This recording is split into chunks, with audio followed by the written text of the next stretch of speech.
sehingga menambah rasa takut kita kepada Allah Subhanahu wa taala dan juga bisa melahirkan amal saleh yang akan menjadi bekal akhirat kita. Baik, para jemaah sekalian, sekarang kita akan membahas tentang sujud sahwi bab ke-15. 295 ya. Ya. Pertama, dalil disyariatkannya sujud sahwi. Sujud itu ibadah. Sujud itu ibadah. Sehingga harus ditetapkan dengan dalil. Tidak boleh seorang pun menetapkan suatu amal ibadah, satu amal yang dianggap ibadah, kecuali dengan dalil. Baik itu Al-Quran maupun hadis Rasulullah SAW. Nah, di antara dalil yang menetapkan disyariatkannya sujud sahwi adalah hadis Rasulullah SAW, di mana Rasulullah SAW bersabda, "Idza nudiya bis salati adbara asy-syaitan wa lahu duratun hatta la yasma' al-adhan, fa idza qudiya al-adhan aqbala, fa idza thuwiba biha adbara, fa idza qudiya at-tathwib aqbala hatta yakhtara baina al-mar'i wa nafsihi. Yaqulu udhkur kadza wa kadza ma lam yakun yadhkur hatta yadhalla ar-rajul in yadri kam shalla. فإذا لم يدري أحدكم كم صلى ثلاثا أو أربعا فليسجد سجدتين وهو جالس." Jika dikumandangkan azan salat, maka syaitan pun berpaling. Jadi azan kalau sudah dikumandangkan, syaitan lari. Ya, sambil mengeluarkan kentut, ya, hingga berakhir azan. Dan bila azan berakhir, maka syaitan pun datang kembali. Namun apabila dikumandangkan iqamah, maka ia pun kembali berlari hingga iqamah usai, lalu dia datang kembali untuk menggoda manusia. Lalu setelah itu dia memberi was-was ke hati seorang muslim yang akan sholat. Saya berkata pada saat dia akan sholat dan saat sholat, coba ingat ini, ingat. Jadi kita ini banyak lupa, tapi ketika sholat malah ingat. Makanya obat ingat itu, obat lupa itu sholat. Tapi bukan ingat Allah, tapi ingatnya uang, urusan dunia. Jadi ketika kita banyak mengingat hal di dalam sholat yang tidak kita ingat di luar sholat, itu kerjaannya syaitan dan was-wasnya itu. Lihat kata Nabi, "Udhkur kadza wa kadza." Coba kamu ingat enggak ini? Kamu ingat enggak ini? Kamu ingat coba di saat Toyota misalnya jaya, berapa kamu dapat ini, dapat tunjangan begini, sekarang turun. Bagaimana? Apa yang dipikirkan gitu udah terjadi. Muslim itu hanya bertawakal pada Allah, berbuat yang terbaik, tawakal pada Allah Jalla wa'ala. Yang penting bukan duit yang banyak, gaji besar, yang penting berkah dulu. Ya, serahkan semuanya kepada Allah. Tapi subhanallah di saat sholat kita malah ingat gitu. Makanya kalau kita lupa akan sesuatu, jangan mencoba ingat ketika di luar sholat. Maka apa? Sholat aja. Misalnya kita lupa dompet, pas duha, sholat duha aja. Duha nanti ingat, oh iya dompet ternyata taruh di kamar mandi tadi. Gitu. Ya. Sehingga syaitan berkata kepada seorang yang sedang sholat, coba ingat ini, coba ingat itu. Dan semua yang dilupa menjadi ingat. Sampai karena dia mengingat ini, mengingat itu, semuanya duniawi, sampai dia lupa berapa rakaat dia telah kerjakan. Hatta la yadri kam qad shalla, sampai dia lupa. Dan di hadis ini menunjukkan bahwa tanda seorang muslim telah dicuri salatnya ketika dia tidak ingat, tidak sadar berapa rakaat salat yang telah dikerjakan. Itu berarti sudah dicuri dia. Hatta la yadri, kata Nabi alaihissalam, sehingga dia tidak sadar, tidak tahu persis berapa rakaat yang telah dikerjakan. Nah, sampai karena dia bimbang, bingung, ragu, ini sudah berapa rakaat saya kerjakan, ini 3 atau 4. Maka ketika dia ragu, Cara mengantisipasinya, cara mengatasinya dengan sujud sahwi. Falyasjud sajdatain. Falyasjud sajdatain. Ya. Nah, ini dalil disyariatkannya sujud sahwi. Pertanyaan berikutnya, apakah sujud sahwi itu? Apakah sujud sahwi itu salat? Apakah sujud sahwi itu salat? Ketentuan salat, suatu amal dianggap salat yang diawali dengan takbir, diakhiri dengan salam. Berdasarkan hadis Nabi alaihi salam, wa tahrimuha takbir wa tahliluha taslim. Ya. Sujud tilawah.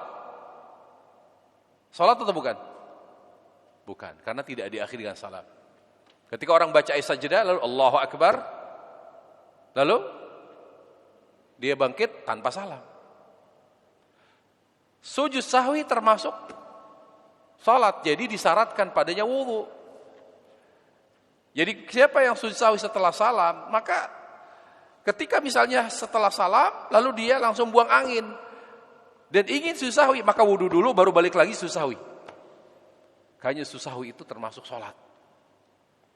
Di awal dengan takbir, di akhir dengan salam. Gitu ya. Taib. Hukum sujud sahwi. Ya, silakan baca, Mas. Yang dekat mik. Hukum sujud sahwi, apa hukumnya? Ulama berbeda pendapat. Ada yang mengatakan wajib dan ada yang mengatakan sunnah. Dan ada yang mengatakan sunnah. Tetapi lebih kuat karena perkara salat perkara yang penting, maka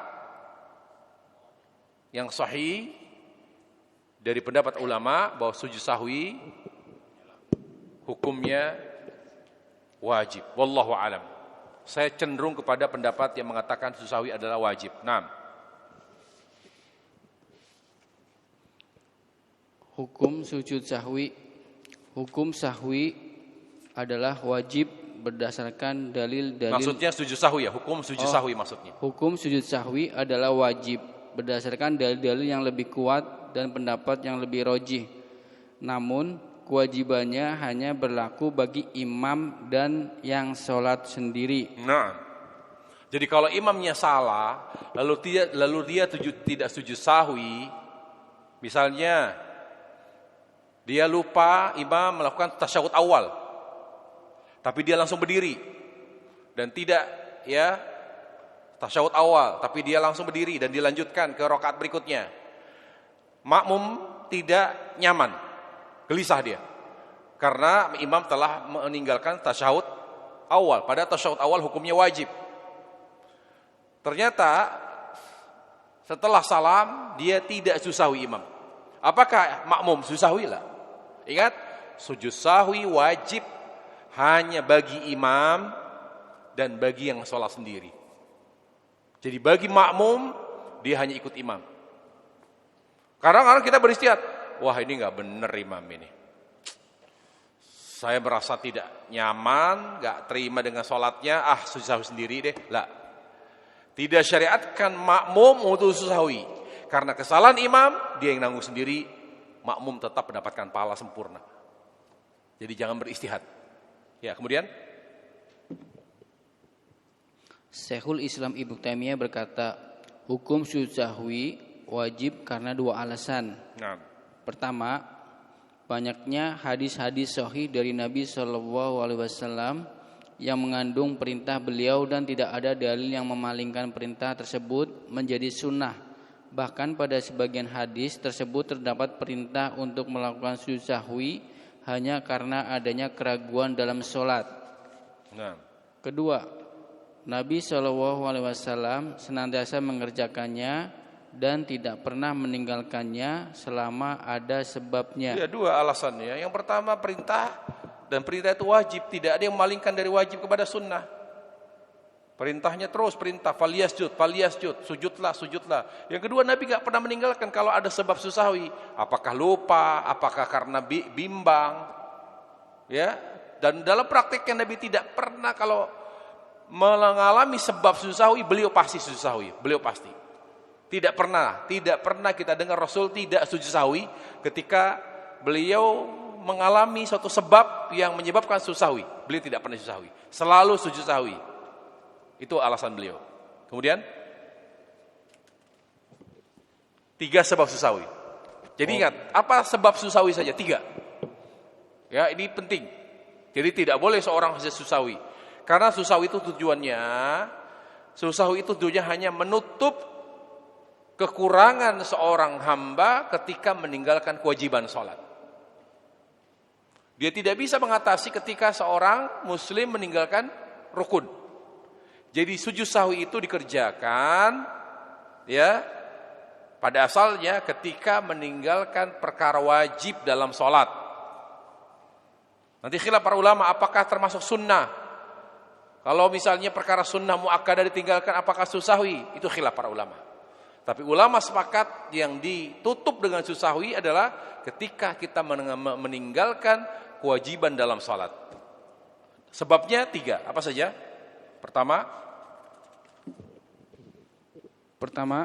karena tidak ditunaikannya kewajiban sholat atau karena kurangnya rakaat sholat yang harus dipenuhi. Nah, artinya naqs, ada kurang. Jadi kewajiban yang kurang, tidak dilaksanakan. Pokoknya pertama alasannya an-naqs, kurang. Yaitu tidak melaksanakan kewajiban dalam sholat. Yaitu kata kuncinya tidak melaksanakan kewajiban. Maka itu sebab susahwi. Contoh tadi. Ya. Nah itu nanti kembali juga kalau ada misalnya perkara yang wajibnya khilaf. Misalnya sebagian ulama mengatakan ta'awud itu wajib. Nah kita meyakini yang benar itu ta'awud itu wajib. Lalu kita tidak baca ta'awud. Setelah baca doa iftitah lalu kita bismillahirrahmanirrahim. Alhamdulillah. Waduh saya lupa baca ta'awud. Ya susahwi. Berdasarkan apa yang Anda yakini. Walaupun yang sahih ta'awud bukan wajib. Jadi kalau kita meyakini bahwa amalan-amalan tertentu dalam salat wajib lalu kita tidak kerjakan, maka berkonsekuensi adanya sujud sahwi yang harus kita kerjakan. Konsekuensinya itu.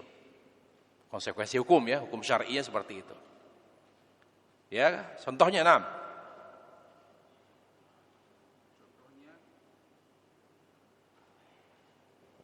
Contohnya tidak bertasyahud di rakaat kedua. Nah. Rasulullah SAW bersabda, Langsung aja terjemahnya. Apabila salah seorang di antara kalian telah berdiri dengan sempurna dengan tidak bertasyahud awal di rakaat kedua, maka lanjutkanlah sholatnya, lalu setelah itu melakukan sujud sahwi. Berarti mereka yang sudah berdiri lupa tasyahud awal lalu duduk lagi menyelisih arahan Rasulullah SAW. Kadang di masyarakat tuh karena begitu awam. Jadi ketika imam lupa langsung berdiri lalu dipaksa oleh imamnya subhanallah, subhanallah. Subhanallah, si imam suruh duduk lagi. Lihat kata Nabi, apabila salah seorang telah berdiri dengan sempurna, dia langsung berdiri. Udah berdiri, dia imam udah berdiri, tapi oleh makmum subhanallah, subhanallah. Oh, astagfirullah. Dia ingat imam. Lanjutkan aja. Lihat kata Rasul, dengan berdiri telah berdiri dengan sempurna dan tidak bertasyahud awal di rakaat, lanjutkan saja salatnya. Tapi nanti di akhir salat baru diatasi dengan susahwi, bukan malah duduk lagi. Makanya para jemaah, kita enggak aib kalau bodoh tentang ilmu teknologi, tentang IT, enggak update tentang istilahnya orang gaptek, enggak ada masalah lah. Karena itu enggak kita bawa mati ilmu itu. Tapi kalau kita sampai umur segini nggak tahu tentang sholat, udah imam salah lalu kita paksa untuk sujud untuk duduk lagi, ini kebodohan yang murakkab namanya. Masa untuk sholat nggak ngerti, anak nggak tahu matematika kita gelisah, nggak tahu MIPA, ilmu alam, ilmu apa segala macam kita gelisah. Anak nggak ngerti bahasa Inggris kita gelisah. Tapi anak nggak tahu tentang sholat, bapaknya nggak sholat, itu malah musibah, lebih musibah lagi. Bagaimana kita mau selamat dunia akhirat? Sholat aja kita nggak ngerti. Musibah wallah. Allah musibah. Kejadian di rumah saya parah. Ya. Jadi Isya 3 rakaat. Isya 3 rakaat nih. Lalu diingatkan, subhanallah. Setelah salam, tadi baru 3. 1 rakaat lagi. Oh, tahu nggak apa yang dilakukan oleh imam? Dari awal lagi. Saya langsung salam, assalamualaikum, 1 rakaat langsung salam, kabur saya. Yang lain, loh kok 4 rakaat ini? Padahal cuma 1. Kalau saya bocorin kepala otak gitu, otak si imam itu. Bayangin, masyaqqah bikin susah masyarakat. Kurang 1 rakaat, ya kan diingatkan oleh makmum, kurang 1 rakaat, masa Isya 3 kata dia. Oh, bener nih, bener. Yaudah, Allahu Akbar. Orang mah 1 rakaat tanpa baca sholat atau baca qiraat jahriyah kan? Coba alhamdulillah. Ini enggak bismillahirrahmanirrahim. Alhamdulillah. Waduh, ini dari awal lagi ini. Pakai peci mah peci haji, peci putih, tapi dalamnya hitam saya bilang. Hatinya hitam, bodoh nih orang. Makanya kadang-kadang tuh imam tuh gak boleh sembarangan. Jangan hanya faktor U. Faktor ilmu itu I, bukan U lagi, geser, bukan zamannya U sekarang. Sekarang ini imam harus I faktor ilmu. Sesuai di arahan Nabi alaihissalam, aqrahum li kitabillah, yang paling paham Al-Qur'an, paling bagus bacaannya.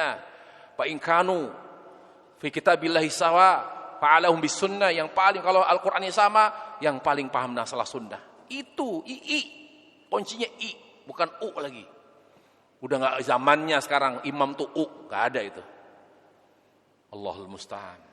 Ya, kemudian Kedua,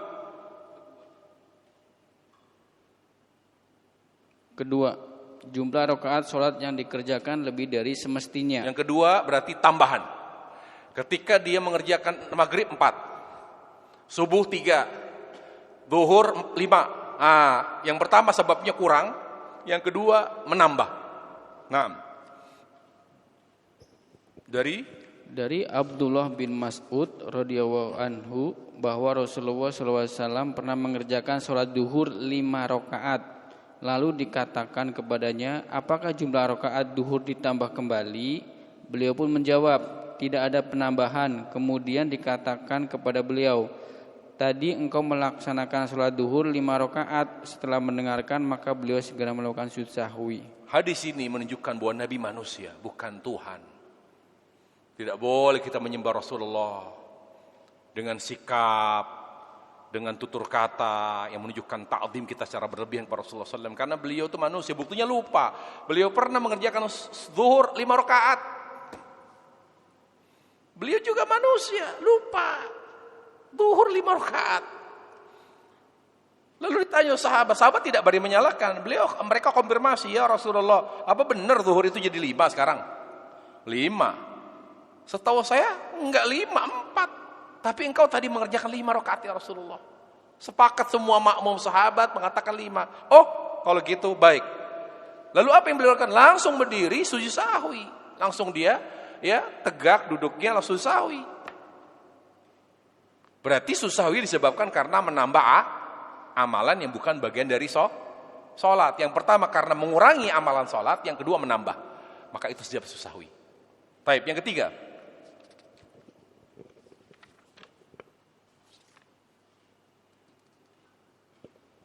Ketiga, karena ragu terhadap kepastian jumlah rakaat yang telah dikerjakan.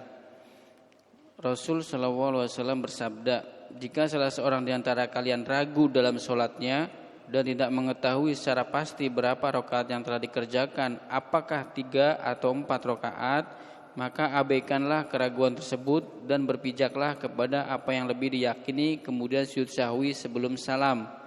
Jika memang sudah mengerjakan 5 rakaat, berarti ia telah menggenapkan jumlah rakaatnya dengan sujud. Dan apabila telah mengerjakan 4 rakaat, maka sujud sahwinya adalah untuk menghinakan syaitan. Nah, kenapa kalau kita ragu? Karena ragu itu dari syaitan, waswas dari syaitan. Dan kita tidak boleh memberi celah bagi syaitan, terutama sholat. Sholat itu puncaknya. godaan syaitan itu adalah ketika kita sholat. Karena ketika syaitan berhasil merusak dan menghancurkan sholat kita, maka dia pun dengan mudah menghancurkan amal kita yang lain. Jadi bentengnya itu sholat. Makanya iblis tidak pernah menyiapkan pasukan khusus menghancurkan bersuci kita, zakat kita, puasa Ramadan kita, haji dan amal lain. Syaitan tidak menyiapkan pasukan khusus. Nggak ada itu yang kita kenal namanya denjaka, nggak ada. Iblis tidak menyiapkan denjaka maupun gultor, nggak ada gultor itu. Tapi ketika menghadapi pasukan muslim yang sholat, dia menyiapkan denjaka, bukan lagi amfibi, bukan lagi pasukan katak, bukan, tapi denjaka turun yang menguasai seluruh wilayah. Denjakanya iblis dikirim untuk merusak sholat, yang disebut dengan pasukan khinzib. Kenapa? Karena kebaikan kita itu ditentukan oleh sholat. Baik sholatnya, baik amalan kita. Kalau sholat kita sudah dihancurkan, diporak-porandakan oleh iblis, dia dengan mudah menghancurkan zakat kita, puasa Ramadan kita, haji, umroh, semuanya mudah. Kabaitul Ankabut, seperti rumah laba-laba, rapuh. Ya. Nah, ketika kita dalam sholat ragu, aduh, ini berapa rakaat saya ini? 3 apa 4? Astagfirullahaladzim. Kalau saya 3 takutnya kurang 1. Kalau saya 4 takutnya kelebihan 1. Bismillah. Apa yang kita yakini? Allah Akbar. Pastikan mana rakaat terakhir. Lawan itu was-was. Lawan itu was-was, udah. Kalau kita yakin ini yang terakhir, udah. Salam. Sujud sahwi. Allah Akbar. Untuk apa? Menghina. Saya nggak ngikutin. Maksudnya gitu loh. Kata Nabi, targhima lisyaitan. Saya nggak mau ngikutin godaan kamu ya. Pancingan kamu saya nggak mau ngikutin. Nih, saya lawan, saya hinakan kamu. Kenapa dengan sujud? Karena syaitan dulu nggak mau sujud, iblis itu. Jadi kita hina dia. Dulu dia disuruh oleh Allah sujud kepada Adam, nggak mau. Saya mudah sujud. Makanya menghina syaitan dalam sholat ketika kita diganggu itu dengan sujud sahwi. Allahu Akbar. Targhiman lisyaitan, kata Rasulullah sallallahu rabbi wa salamu alaihi. Baik. Ya, kayak DPR instruksi. Nahnya nanti setelah kajian. Tapi penting enggak apa, tahu lupa enggak apa.